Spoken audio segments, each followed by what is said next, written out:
Terima kasih Tuhan. Terima kasih untuk segala kebaikan-Mu. Kami bersyukur karena kami punya Allah yang luar biasa, yang hebat, yang tidak pernah sekalipun meninggalkan kami.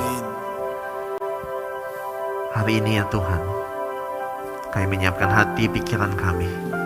Kami mau fokus untuk mendengarkan firman Tuhan. Kau berkati hamba-Mu yang berkata-kata. Biarlah hamba berkata-kata seturut dengan kehendak Tuhan. Terima kasih Tuhan, dalam nama Yesus kami berdoa, haleluya, amin. Silakan duduk Bapak Ibu Saudara. Shalom. Ya, senang sekali saya bisa berdiri di tempat ini. Cukup dingin karena mungkin tidak terlalu banyak orang, jadi tidak banyak yang bernafas gitu ya. Jadi tadi juga di bawah karena ada di depan itu AC, standing AC yang nyentrong, yang langsung kena. Tadi pas di atas, pas lantai 3 cukup hangat, enak. Ini pas datang masuk lagi sini, waduh, dingin sekali. Padahal tadi pagi rencananya pengen pakai batik begitu, terus pakai jas. Terus istri pilihin ini aja lebih baik. Oh iya, oke lah, nggak apa-apa. Tapi pas datang gereja ternyata dingin. Baik, saya ingin melanjutkan. Kalau Papa biasanya bilangnya serial khotbah. Kalau saya bagian saja ya. Bagian pertama itu saya menyampaikan tentang am I special? Ya, apakah kita spesial? Kalau martabak kan biasa, malabar biasa DP telur tuh lebe kalau spesial ya. Kalau nasi goreng pakai telur, wah itu so spesial. Tapi pertanyaannya, apakah kita merasa hidup kita spesial di hadapan Tuhan? Apakah kita spesial di hadapan Tuhan? Ataukah ada yang merasa bahwa, saya ini di hadapan Tuhan orang berdosa. Saya ini di hadapan Tuhan orang yang tidak hidup di dalam Tuhan. Tetapi saya ingin bagikan kembali sedikit di Efesus 2 ayat yang ke-10. Di situ dikatakan, karena kita ini buatan Allah diciptakan dalam Kristus Yesus untuk melakukan pekerjaan baik yang dipersiapkan Allah sebelumnya. Ia mau supaya kita hidup di dalamnya. Jadi kita ini buatan Allah. Katakan amin. Kita ini buatan Allah, Bapak Saudara. Mungkin kita lahir dari ibu. Mungkin kita lahir dari perpaduan antara ayah dan ibu gitu kan. Tetapi percayailah bahwa kita ini adalah buatan Allah dan diciptakan dalam Kristus Yesus untuk melakukan pekerjaan baik. Jadi kalau ada yang masih bilang gitu dalam hati, duh saya bukan siapa-siapa, saya ini bukan apa-apa dalam hidup ini, aduh stop. Biarlah kita taruh dalam hati kita bahwa kita ini buatan Allah. Kita ini anak-anak Allah. Kita diciptakan detail satu-satu. Bayangin kalau kita dalam ruangan ini saja, tuh sama semua orangnya. Waduh, namanya misalnya Anton semua. Wah, nanti ada namanya Anton 1, Anton 2, Anton 3, kan aneh gitu. Tetapi karena kita ini berbeda, dan perbedaan itu sempurna di hadapan Tuhan. Makanya jangan pernah ngomong lagi bahwa kita ini bukan apa-apa, kita ini bukan siapa-siapa. Tetapi kita adalah satu, yaitu kita adalah buatan Allah. Nah kalau kita lihat, nah ini contoh gelas. Gelas ini diciptakan sempurna oleh penciptanya. Dan fungsinya adalah untuk menampung air, betul? Menampung minum, apa gitu. Tetapi kalau kita melihat bahwa fungsinya itu bisa dipakai untuk jadi vas bunga, bisa dipakai untuk menjadi hiasan, ditaruh barang-barang apa segala macam. Tetapi utamanya adalah desainnya adalah desain yang sempurna oleh pembuatnya. Kalau ada retak sedikit, saya percaya kita nggak akan pakai gelas itu. Kalau ada mungkin pecah gitu, kita mungkin nggak pakai. Tetapi ketika gelas itu diciptakan sempurna, dan gelas itu bisa digunakan oleh kita semua. Sama seperti hidup kita. Mungkin kita merasa bahwa hidup kita ini, aduh bermasalah, aduh hidup kita ini, aduh gimana begitu. Tetapi kita diciptakan sempurna di hadapan Tuhan. Kalau ada contoh sebuah rak, nah rak ini pun diciptakan sempurna. Sekalipun dengan fungsi yang bermacam-macam. Ada yang bisa taruh sepatu, taruh sendal, tapi ada juga orang menaruh baju. Ada juga yang merubah fungsinya menjadi tempat misalnya tempat-tempat bahan makanan, bisa juga karena fungsinya itu. Tetapi dia diciptakan sempurna. Sama seperti ini, barang yang kecil ini. Ini chip. Kalau benda ini tidak ada, mungkin Bapak Ibu Saudara nggak akan pernah pakai handphone. LED di belakang saya itu nggak akan terpakai. Komputer yang dipakai multimedia itu nggak akan ada. Barang kecil ini, itu barang yang sempurna, sekalipun tidak kelihatan. Makanya ketika kita hidup di dunia ini, jangan merasa hidup kita ini kayaknya nggak diperhatikan orang. Hidup kita ini hanya seorang yang melakukan hal-hal sepele. Jangan Bapak Ibu Saudara. Tapi apapun yang kita lakukan, bagaimana desain kita di hadapan Tuhan, itu Tuhan yang menentukan kualitas hidup kita. Makanya ketika kita melakukan segala sesuatu, baiklah kita fokus kepada Tuhan. Pribadi yang menciptakan kita. Pribadi yang benar-benar melakukan yang terbaik untuk kehidupan kita. Karena kita tahu bahwa kita adalah buatan Allah. Nah, ada sebuah contoh yang menarik gitu ya. Nah, kalau kita bisa melihat, ada dua benda yang sebenarnya diciptakan sempurna.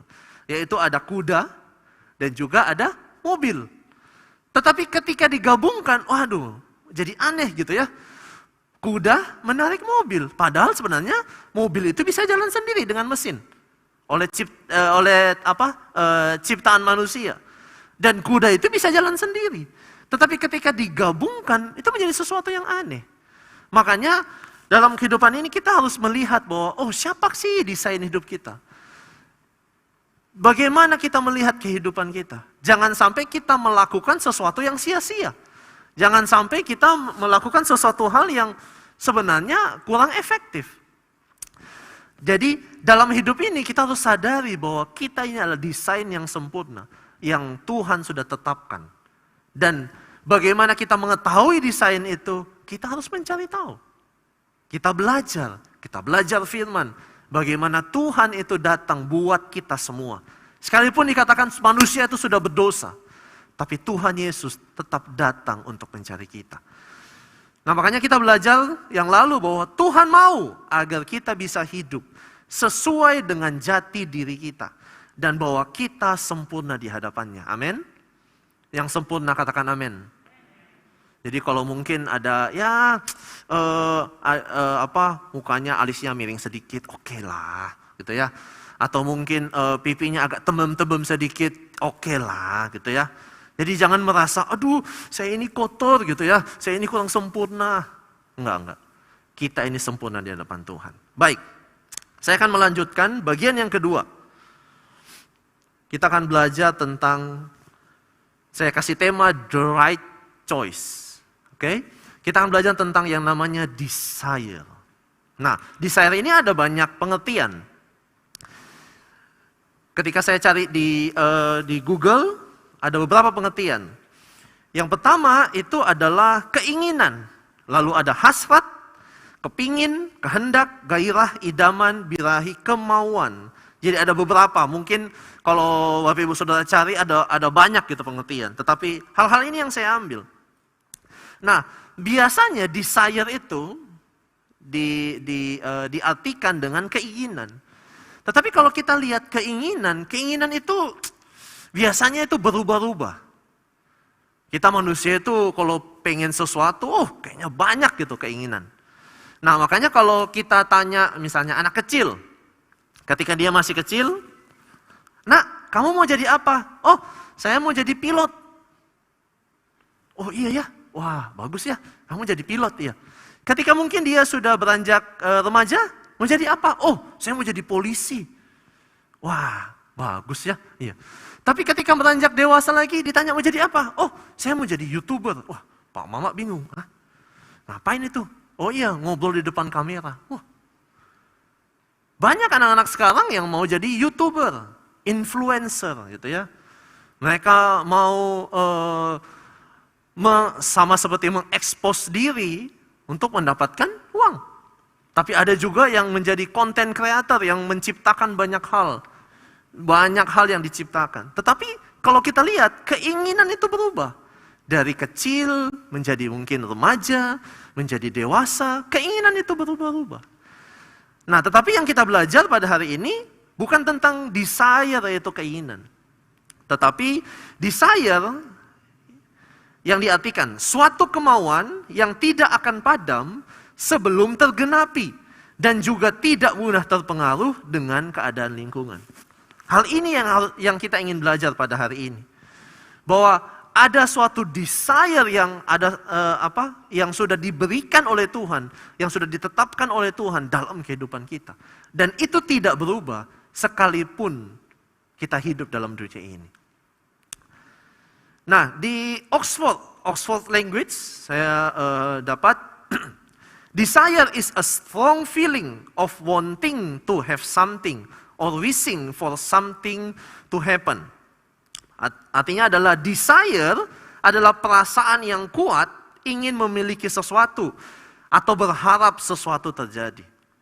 Ini hal-hal ini biasanya kalau ngomong perasaan itu saya tiba-tiba kayak waktu belajar ini langsung teringat ketika saya itu kalau saya tidak terlalu percaya dengan cinta pada pandangan pertama. Wah, itu menurut saya hal yang pertama yang ada dalam ketika itu muncul itu perasaan tertarik.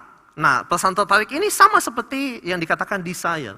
Jadi ada perasaan kuat gitu yang dimiliki. Nah, sama seperti ketika laki-laki itu mulai ada jatuh cinta gitu ya, atau tertarik gitu kepada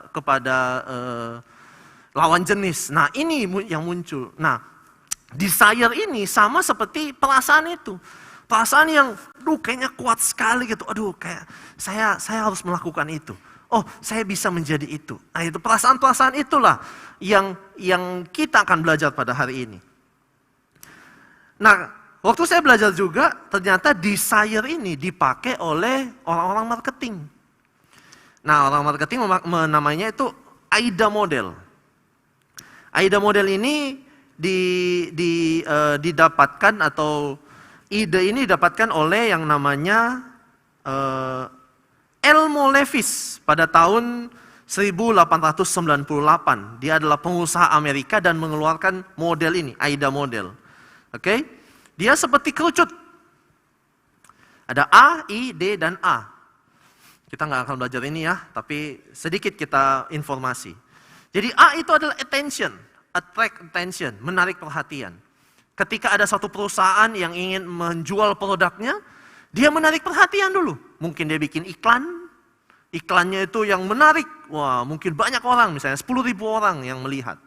Kemudian ada interest, atau maintain interest, pertahankan minat. Ketika 10 orang ini sudah melihat iklan itu terus-menerus, mulai muncul minat. Mungkin dari 10.000, 10% jadi 1.000 gitu misalnya ya, yang berminat.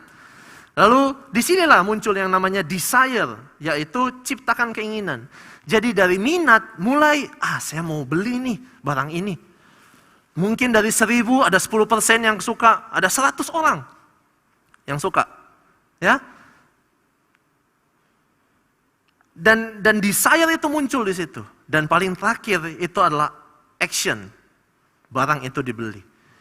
Makanya dari yang banyak sekali muncul dari attention muncul interest. Dari interest baru muncullah desire. Dari desire muncullah action.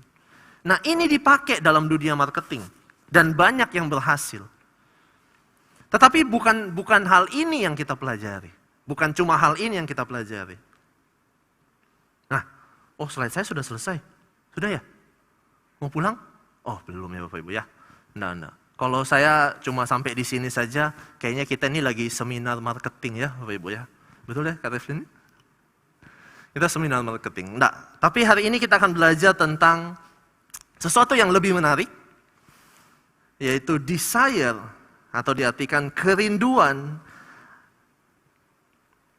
atau keinginan terdalam yang Tuhan taruhkan di setiap kita. Keinginan atau kerinduan terdalam yang Tuhan taruh dalam hidup kita, dalam setiap kita. Biasanya ini diartikan dengan Passion. Kalau kita mengerti hal ini, kita mengerti passion kita mengerti desire kita. Apa sih yang Tuhan mau dalam kehidupan kita? Ketika kita melangkah dalam dunia ini, ketika kita melakukan sesuatu, saya pastikan kita akan melangkah di jalan yang tepat. Karena banyak orang yang melakukan segala hal, melakukan banyak hal, tidak sesuai dengan passionnya. Apakah berhasil? Bisa berhasil. Tetapi dia butuh kerja keras, banting tulang. Oh, dia melakukan segala hal. Sesuatu hal yang mungkin dia merasa, oh ini akan mendatangkan uang yang banyak buat saya. Tapi passionnya bukan di situ. Makanya kita harus belajar hidup sesuai dengan passion. Desire inilah yang harus kita belajar. Nah, sekarang kita melihat bagaimana ciri-ciri desire.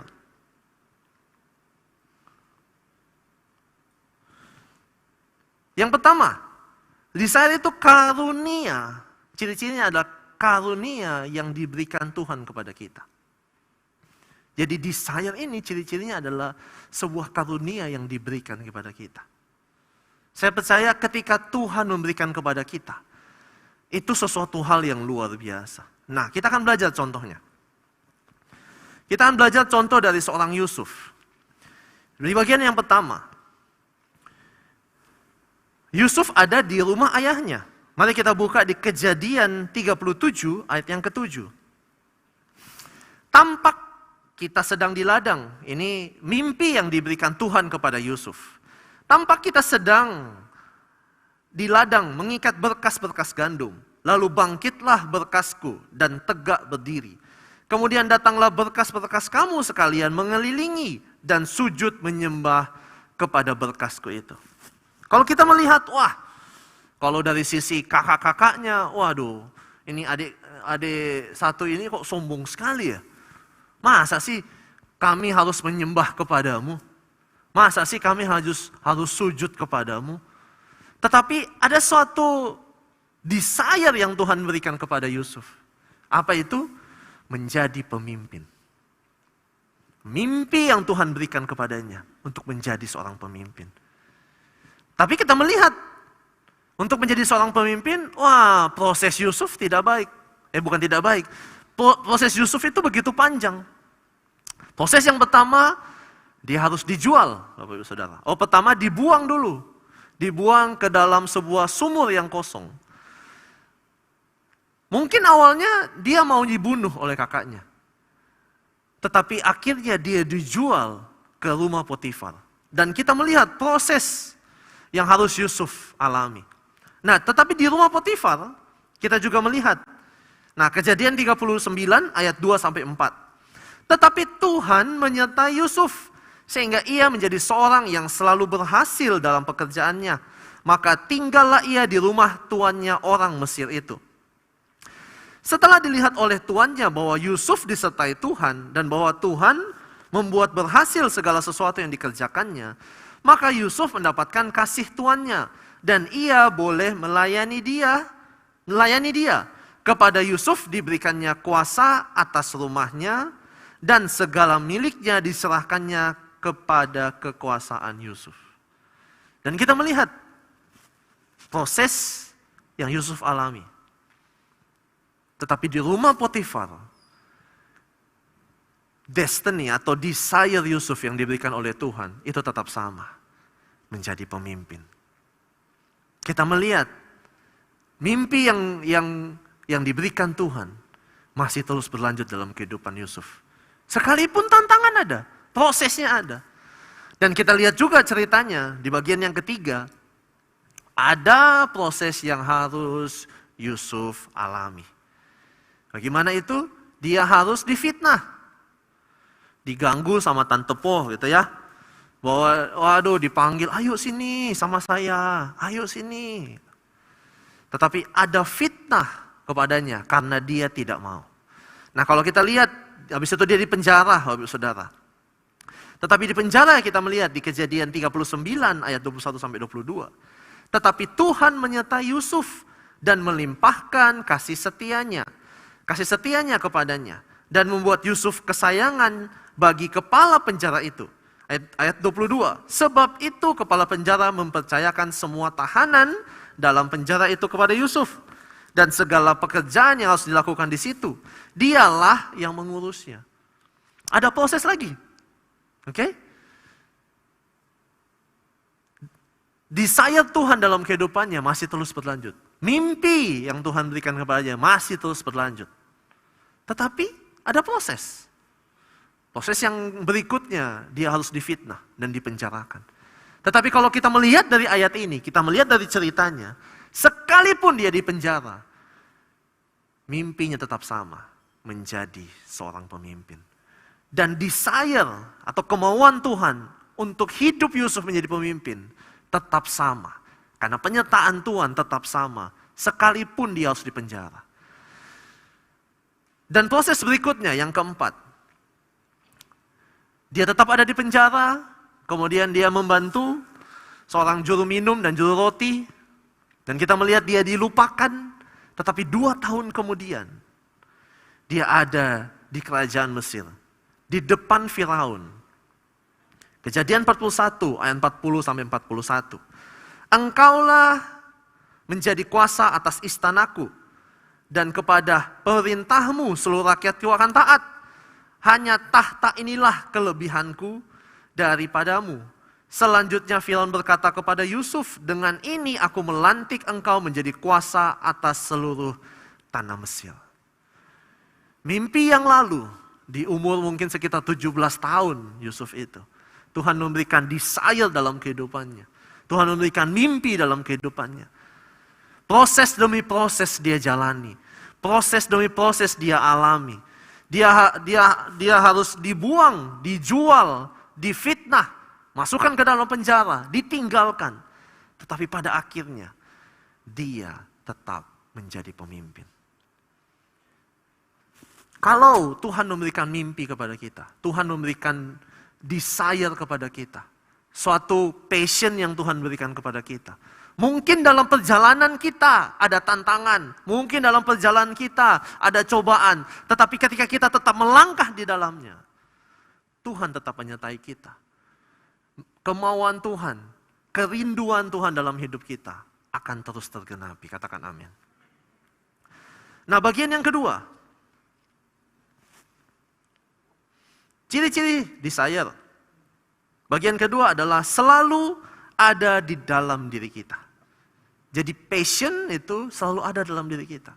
Makanya harus digali. Makanya harus kita cari passion itu. Apa sih yang Tuhan mau dalam hidup saya? Nah, kita belajar dari seorang Daud. Bagian yang pertama, Daud itu diurapi menjadi raja. 1 Samuel 16 ayat 12-13. Kemudian disuruh nyala menjemput dia. Ia kemerah-merahan, matanya indah dan parasnya elok. Lalu Tuhan berfirman, bangkitlah, urapi dia sebab inilah dia. Ayat yang ke-13, Samuel mengambil tabung tanduk yang berisi minyak itu dan mengurapi Daud di tengah-tengah saudara-saudaranya. Sejak hari itu dan seterusnya, berkuasalah roh Tuhan atas Daud. Kalau kita lihat, setelah Daud itu diurapi, apakah tiba-tiba dia menjadi raja? Enggak. Enggak tiba-tiba jadi raja.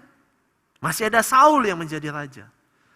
Tetapi ada kuasa roh Tuhan itu hinggap di dalam Daud. Ketika dia menjaga domba-dombanya yang hanya 2-3 ekor, Tuhan tetap menyertai dia. Ketika dia dalam peperangan melawan Goliat, kuasa Tuhan turun atas kehidupannya.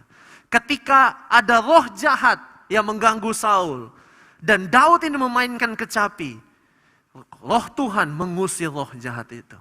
Ada proses, tetap ada proses.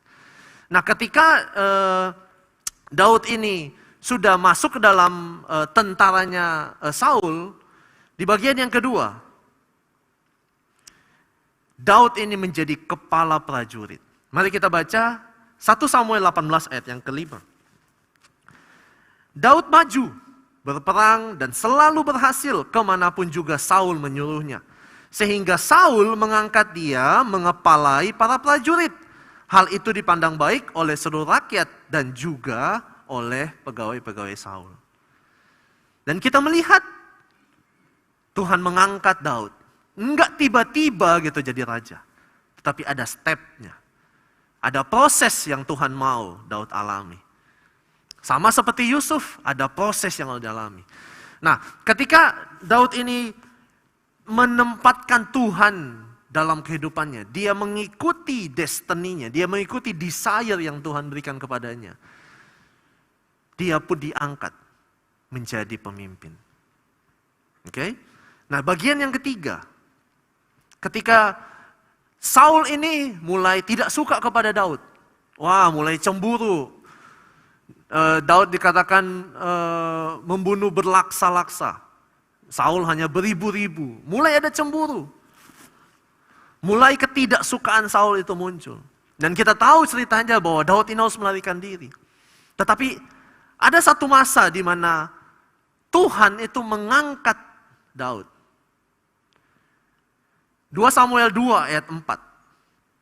Kemudian datanglah orang-orang Yehuda, lalu mengurapi Daud di sana menjadi raja atas kaum Yehuda. Dari kepala prajurit, ada proses yang terjadi. Ada proses yang dia harus alami. Wah, begitu susah prosesnya. Karena seorang raja ingin membunuh Daud. Ingin membunuh ya, kalau mungkin sekarang presiden mau cari ya yang di bawah gitu ya, camat gitu ya. Proses yang demi proses yang harus Daud alami. Tetapi akhirnya dia diangkat Tuhan menjadi raja atas Yehuda. Tetapi apakah proses sampai di situ? Apakah desire Tuhan hanya sampai di mana dia menjadi raja Yehuda? Enggak. Ada proses lagi. Tetapi pada akhirnya Daud ini menjadi raja atas Israel. Jadi kemauan Tuhan itu ada terus dalam kehidupan Daud. Dan Tuhan mau segala sesuatu terjadi dalam kehidupan Daud. Tetapi ada proses yang Tuhan izinkan dalam kehidupannya. 2 Samuel 5 ayat yang ketiga. Maka datanglah semua tua-tua Israel menghadap raja di Hebron. Lalu Raja Daud mengadakan perjanjian dengan mereka di Hebron di hadapan Tuhan. Kemudian mereka mengurapi Daud menjadi raja atas Israel. Setelah kematian Saul, Daud ini dipilih dan diangkat menjadi raja atas Israel.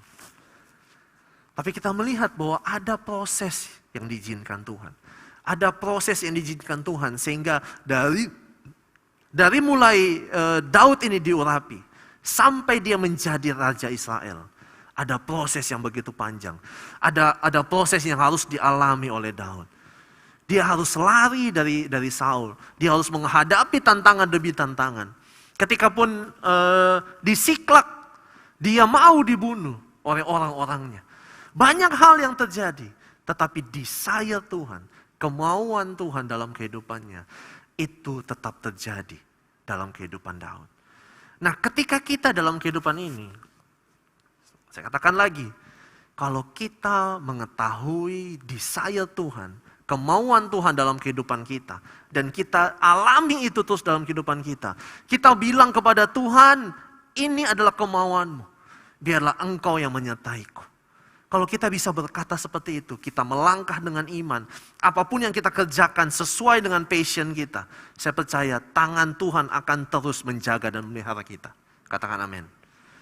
Makanya jangan sampai kita keluar dari jalurnya Tuhan. Kita cari apa sih yang menjadi maunya Tuhan. Nah, yang ketiga, ciri-ciri dari desire. Yang ketiga adalah menikmati ketika kita melakukannya. Banyak hal yang bisa kita kerjakan dalam kehidupan ini. Ada yang jadi petani, ada yang jadi peternak, ada yang jadi pilot, ada yang jadi apalagi polisi, tentara, presiden bahkan. Banyak hal yang bisa kita lakukan. Tetapi kalau kita tidak menikmati itu semua, saya percaya kita akan kesusahan Bapak Ibu Saudara. Kita ketika melakukannya, aduh malas sekali. Ketika kita mau melakukannya, aduh sudah Jo. Sama seperti kalau saya melihat diri saya, Saya melihat gini, ketika saya harus misalnya mengerjakan sesuatu hal yang tidak saya sukai, itu 5 menit atau 10 menit itu kayaknya lama sekali. Gitu. Tetapi kalau melakukan hal yang saya suka, kayaknya 1 jam, gitu, 2 jam, kok tiba-tiba waktu ini kayak cepat sekali berlalu. Nah, dalam hidup kita pasti mengalami hal seperti ini.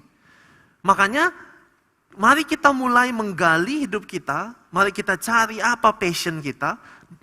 Ketika kita dapat dan kita melakukannya, saya pastikan kita menikmati ketika kita melakukannya. Kalau orang gitu ya, kalau orang mau misalnya jadi pelayan misalnya, kayak tadi saya kasih ilustrasikan menjadi seorang usher gitu ya.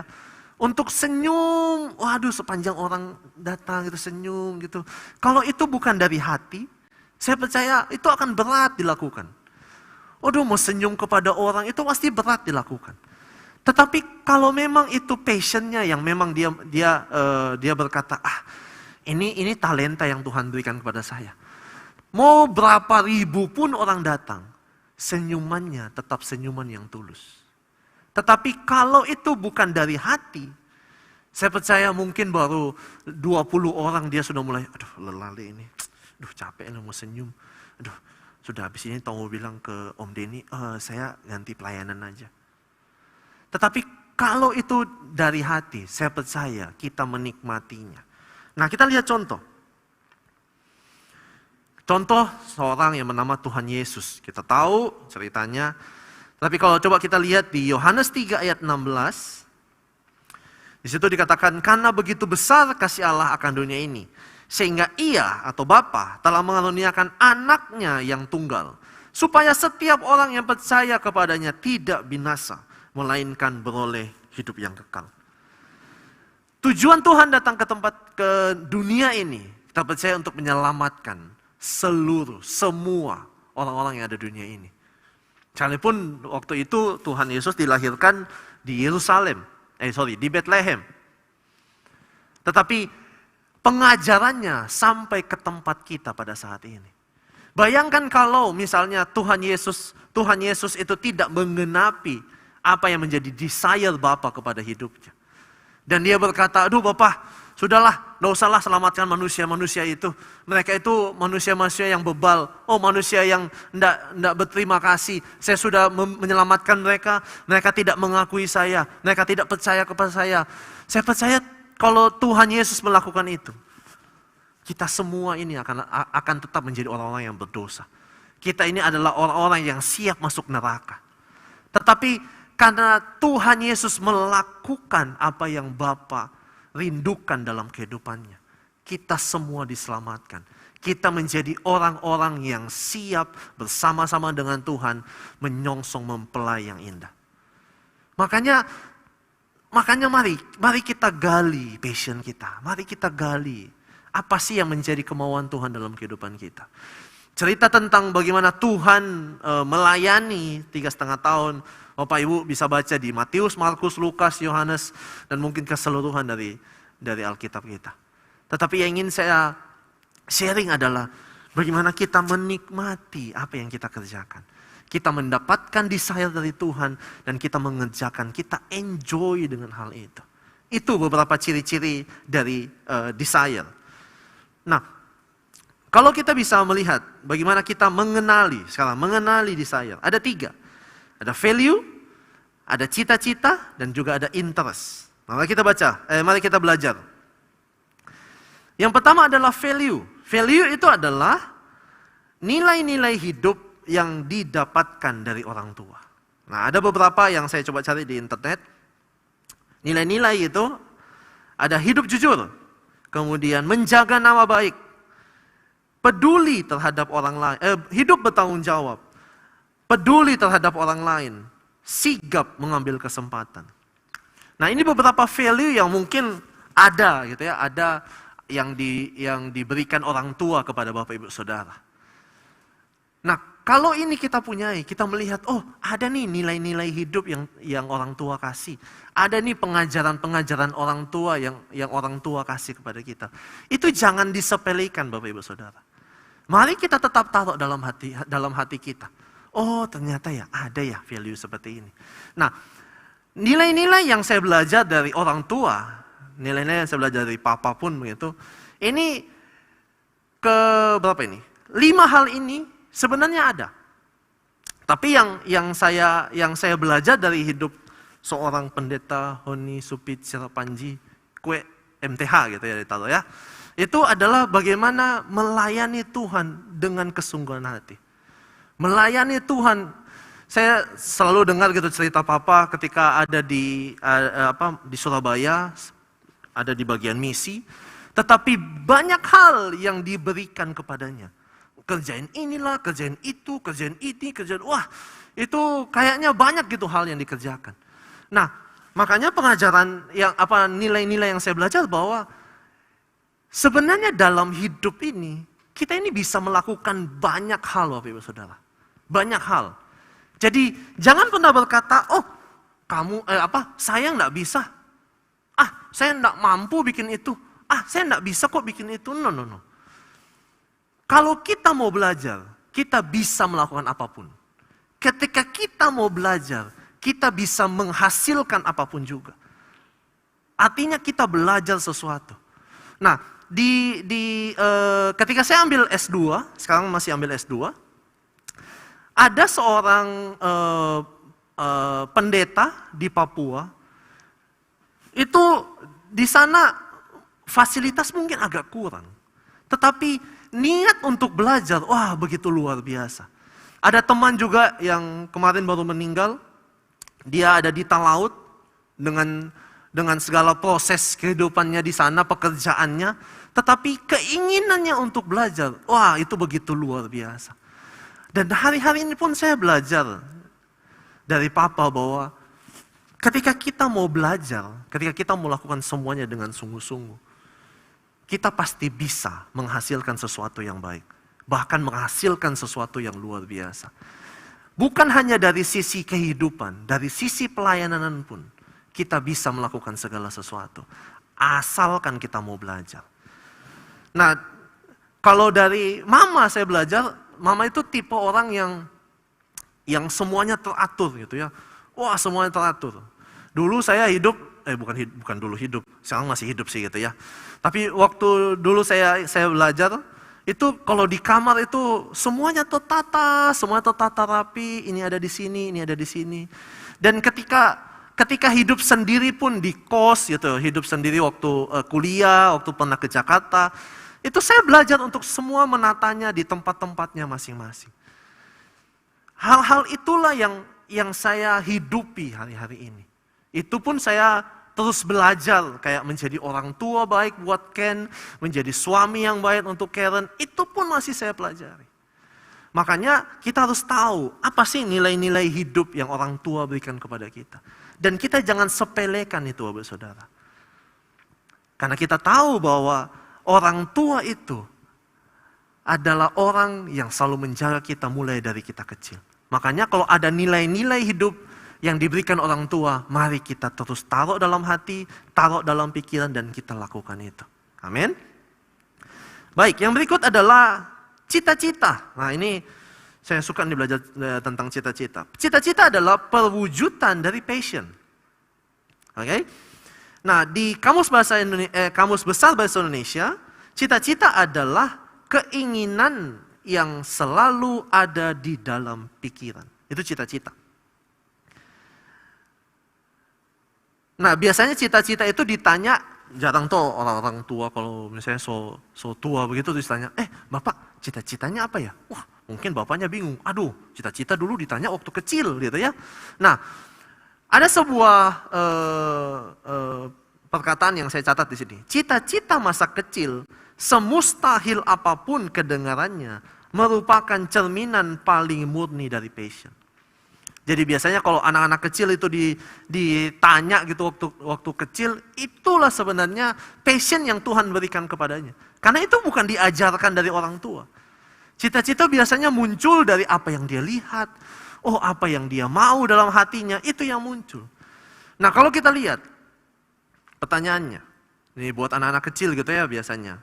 Nah, kamu kalau besar jadi apa? Oh, saya mau jadi pilot. Oh, saya mau jadi dokter. Waduh, orang tua pasti senang sekali gitu ya kalau anak-anak jawab begini. Atau, oh saya mau jadi polisi. Atau saya mau jadi tentara. Itu anak-anaknya pasti senang sekali gitu. Orang tuanya pasti senang sekali dengar gitu. Tetapi bagaimana kalau ditanya, mau jadi apa? Oh, saya mau jadi Superman, Mak. Oh, Superman. Atau enak mau jadi apa? Oh, saya mau jadi Batman, Pak. Waduh. Bagaimana orang tua bilang, bagaimana mau jadi anak ini satu ini ya? Oh, saya mau jadi apa? Oh, jadi Spider-Man. Emang bisa nempel di dinding? Nggak bisa, nak, gitu ya. Orang tua pasti langsung bilang, kamu ini toba jaba uni TV, ngomongnya kok, cita-citanya kok jadi itu. Iya. Nah ini ada lagi nih. Mau jadi apa? Oh, saya mau jadi tukang parkir, Mak. Bagaimana orang tua? Kalau ada anak yang bilang, Pak, saya mau jadi tukang parkir. Orang tua bilang apa? Badus tangan ini. Aduh, anak ini aneh-aneh juga anak ini. Oh, jadi apa? Oh, saya mau jadi penjaga toko, Jo.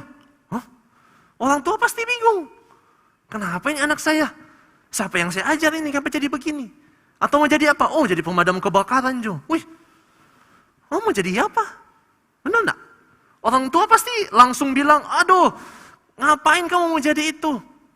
Kamu ini aneh-aneh saja. Tetapi yang orang tua lupa adalah anak itu enggak melihat packaging. Anak itu enggak melihat luarnya. Anak itu melihat apa yang dilakukan oleh orang-orang ini. Kalau kita lihat tadi, pilot, dokter, polisi, tentara, Superman, Batman, Spiderman, kemudian tukang parkir, penjaga toko, pemadam kebakaran, fungsinya satu. Fungsinya cuma satu. Yaitu apa Bapak Ibu Saudara? Membantu orang lain. Apa tugas dokter? Membantu pasien yang datang. Apa tugas polisi? Membantu orang yang meminta tolong. Apa tugas tentara? Membantu. Apa tugas Spiderman? Apa tugas Batman? Sama Bapak Ibu Saudara. Apa tugas penjaga parkir? Membantu orang. Makanya jangan sampai orang tua itu langsung menjudge. Oh nak, kamu cita-citanya aneh. Nggak usah pikirin itu. Anak, kamu ini cita-citanya aneh-aneh juga. Masa mau jadi masa mau jadi Superman? Masa mau jadi Batman? Masa mau jadi tukang parkir? Orang tua lupa, yang anak-anak lihat bukan luarnya, bukan pribadinya, tapi apa yang dilakukan. Makanya ketika anak-anak kecil, anak-anak kita tanya, apa nak cita-citamu? Oh mak, saya mau jadi ini. Mari kita bertanya lagi kepadanya, kenapa nak kamu mau jadi itu? Saya percaya ketika kita mulai mencari tahu, apa sih yang menjadi desire-nya? Apa sih yang menjadi niatannya memilih hal itu? Kita akan mendapati inti dari semuanya itu. Makanya jangan cepat-cepat merespon. Jangan cepat-cepat kita marahin. Jangan cepat-cepat orang veto pada dia. Tapi kita cari tahu apa sih yang anak ini inginkan. Dari hal itulah kita belajar. Oke, bagaimana desire itu, bagaimana kita mengenali desire. Dan yang terakhir adalah interest. Interest ini adalah hal-hal yang menarik perhatian. Nah, biasanya interest ini itu berhubungan dengan uang, waktu, dan juga tenaga. Kalau kita menginginkan sesuatu, waktunya ada enggak ya saya mau bikin ini? Kalau saya mau ingin ini, uang saya cukup enggak ya? Kalau saya mau bikin ini, kira-kira tenaga saya mampu nggak ya? Biasanya berhubungan dengan itu. Nah, tetapi ada pertanyaan nih. Seandainya uang, waktu, sarana bukan masalah. Pekerjaan apa yang saya lakukan? Hal-hal apa yang akan saya lakukan? Hal-hal apa yang akan saya lakukan? Lalu kenapa saya melakukannya? Kepada siapa ingin saya lakukannya? Sejauh mana jangkauannya? Hal-hal yang menarik perhatian kita. Itu adalah hal-hal yang sebenarnya bisa kita ukur, bisa kita lihat. Kalau kita bisa melihat, saya tertarik nih menjadi pribadi yang membantu orang lain. Saya menjadi menarik nih, saya ingin membantu orang-orang yang di jalanan. Oh, saya ingin menolong orang di sini. Nah, kita mulai gali itu semua. Kenapa ya saya mau ini ya? Mungkin ada cerita masa lalu di mana kita melihat orang tua kita melakukan itu, atau mungkin kita melihat saudara kita, atau kita melihat orang-orang di sekitar kita melakukan itu.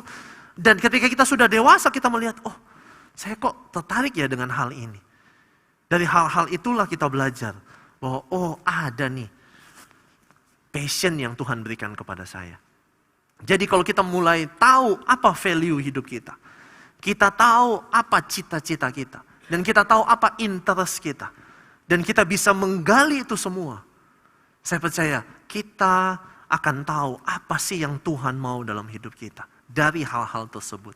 Di luar dari bagaimana kita berdoa kepada Tuhan, di luar dari bagaimana kita mencari Tuhan, mencari wajah Tuhan, menemukan jawaban dari Tuhan, kita bisa melihat dari bagaimana kehidupan kita. Karena Tuhan menaruhnya. Pastikan bukan yang tiba-tiba Tuhan bilang, nak, passionmu ini, nih saya taruh. Nak, kamu akan jadi ini. Nak, kamu jangan jadi itu. Ada hal-hal yang Tuhan sudah berikan step by step dalam kehidupan kita. Dari Yusuf belajar mendapatkan mimpi, Daud diurapi. Saya percaya ada proses yang akan kita jalani untuk mendapatkan itu semua. Makanya mari kita gali passion dalam hidup kita. Hal apapun ketika dilakukan bukan karena suka akan terasa membosankan, betul? Namun ketika kita melakukannya dengan hati akan terasa menyenangkan.